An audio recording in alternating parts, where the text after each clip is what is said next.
ETF index mutual funds నేర్చుకుని stock మార్కెట్లో రాణించాలనుకుంటున్నారా? వెంటనే ఈ నెంబర్కి కాల్ చేయండి.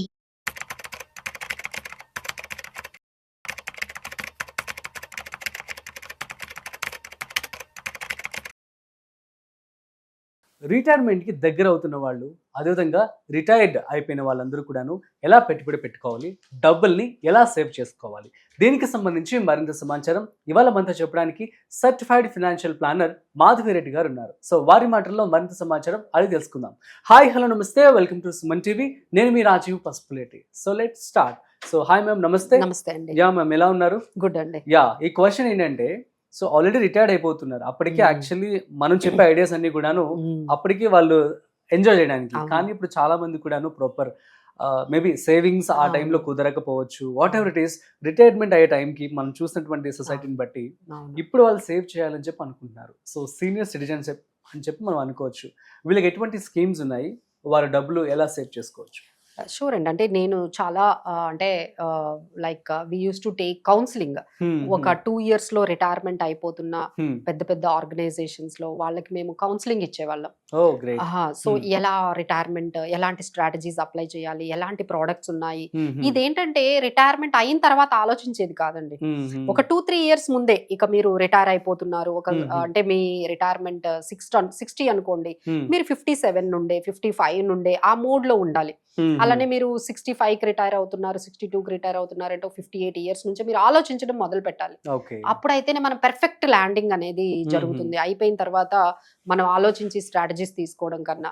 సో ఇక్కడ ఎవరైనా అండి, ఇప్పుడు రిటైర్మెంట్ అయిన వాళ్ళకి మేజర్ ఆబ్జెక్టివ్స్ ఏముంటాయి? రెగ్యులర్ రిటర్న్ కావాలి.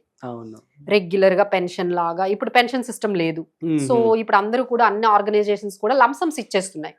మీకు ఒక 1 crore ఇస్తాము, ఇక మాకైతే బాధ్యత లేదు అని చెప్పి ఆర్గనైజేషన్స్ అన్ని కూడా పెన్షన్ సిస్టమ్స్ అన్ని తీసేసాయి.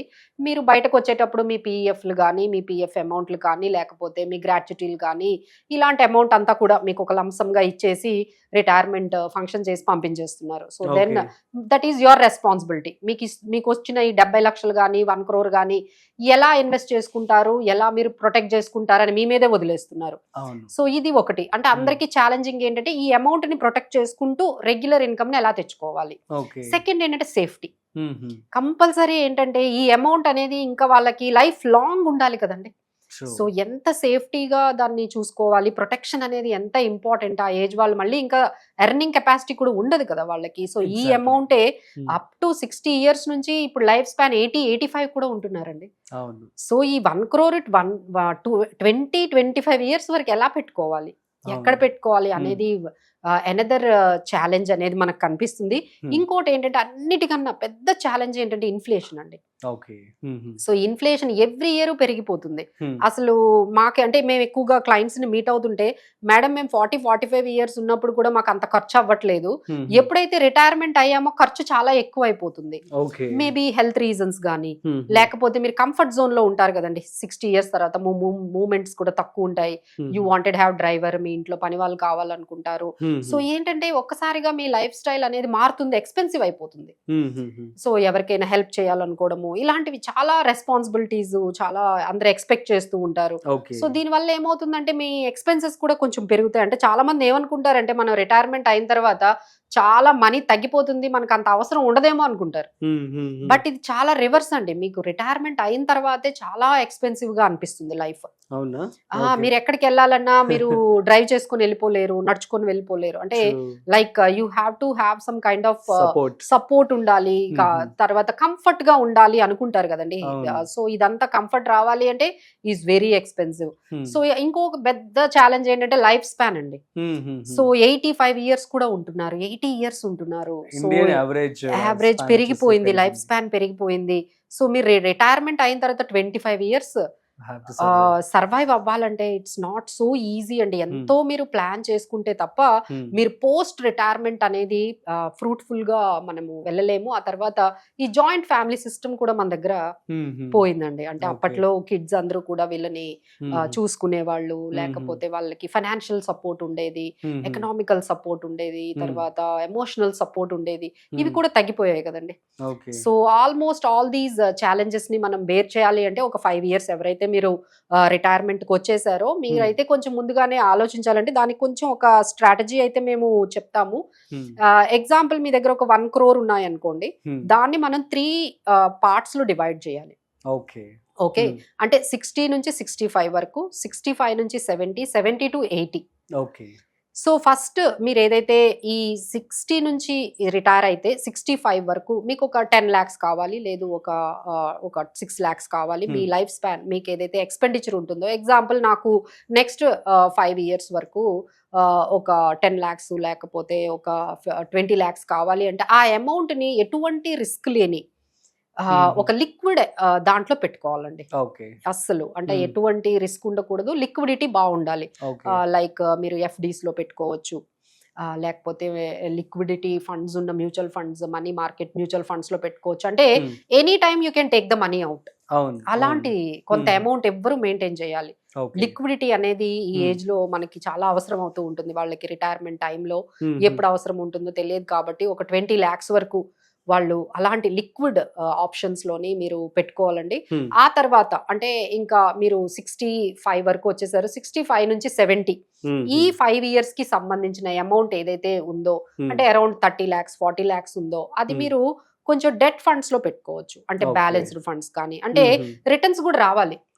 ఇప్పుడు ఫస్ట్ 5 years మనీ మీద మీరు రిటర్న్స్ ఆశించడానికి ఏమీ లేదు, ఎందుకంటే అది చాలా సేఫ్ గా ఉండాలి, సెక్యూర్ గా ఉండాలి, లిక్విడిటీ ఉండాలి. So you can expect maybe ఒక 6% వరకు మాత్రమే మీరు రావచ్చు. బట్ ఏదైతే నెక్స్ట్ 5 years అంటే 65 నుంచి 70 years వరకు ఉండే ఆ మనీకి మనకి ఇంకా టైం ఉంది కాబట్టి you can keep it in debt mutual funds. అక్కడ మీకు ఏంటంటే 10% వరకు వస్తుంది, 10% వరకు మీకు రిటర్న్స్ వస్తాయి. సో అందులో మీరు కొంచెం ఇన్వెస్ట్ చేసుకోవాలి, ఎందుకంటే ఇన్ఫ్లేషన్ కూడా పెరుగుతుంది కాబట్టి ఆ 30 lakhs 40 lakhs ఏ ఉన్నాయో అది ఒక డెట్ ఫండ్స్ లో పెట్టుకోండి, బ్యాలెన్స్డ్ ఫండ్స్ లో పెట్టుకోవచ్చు. ఆ తర్వాత నెక్స్ట్ 70 to 80 years అంటే మీరు ఇప్పుడు 60 లో ఉన్నారు, 70 అంటే అనదర్ 10 years టైం ఉంది. సో ఈ అమౌంట్ ఏదైతే ఈ 40 lakhs అమౌంట్ ఉందో దాన్ని మనం ఏం చేయొచ్చు అంటే ఈక్విటీలో కొంచెం ఎక్స్పోజర్ తీసుకోవచ్చు టు సమ్ ఎక్స్టెంట్. ఎలా లేదు, బ్యాలెన్స్డ్ ఫండ్స్ కానీ, లేదు అంటే లార్జ్ క్యాప్ ఫండ్స్ కానీ, ఒక ఫ్లెక్సీ క్యాప్ ఫండ్స్ కానీ, మల్టీ క్యాప్ ఫండ్స్ కానీ. ఆ ఏజ్ లో మేడం మ్యూచువల్ ఫండ్స్ అవసరం అంటారా అంటే అవసరమేనండి, ఎందుకంటే ఇన్ఫ్లేషన్ బీట్ చేయాలి కదా.